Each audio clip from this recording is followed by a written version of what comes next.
Some military veterans are waiting too long to receive health care from the Veterans Affairs. Even though officials in Kansas say that the average wait time for the Wichita VA is 2.49 days, some veterans are waiting up to 10 years.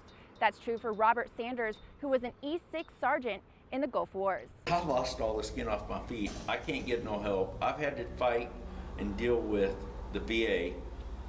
I said, I'm not asking for much. All I'm wanting for them to do is just take care of what the problem is here, the skin disease. Veteran Robert Sanders returned from Iraq in 2004 and has been denied treatment twice from the Veterans Benefit Administration. I'm going to work with bloody feet, the whole 9 yards, and I don't want to get in the gory details, and I'm just sucking it up and I'm driving on. One of the main problems is determining what days are considered part of the wait time. It takes an average of 17 days for the Veterans Health Administration to schedule an appointment with the veteran who applies for health benefits. After the appointment is scheduled, the VHA starts calculating that wait time.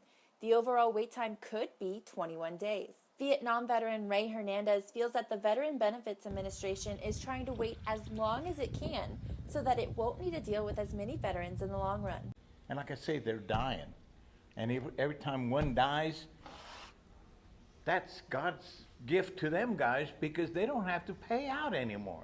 Wichita VA Public Affairs Officer Rob Kane says that the VA would not cover the cost if the health care concern isn't an emergency.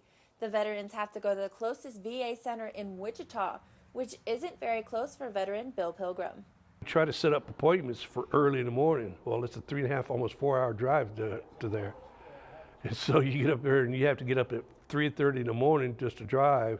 Then you're there all day waiting. Despite the long drive for some, the clinics have no sympathy for those who show up late. People have to get there on time because if they don't have you there on time, they won't rework your schedule. They just mark you absent and you're gone.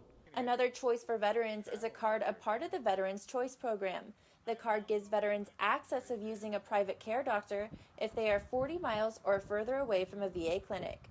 Bill Pilgrim has a card, but he says that those veterans who need the card need to become more educated on how to use it.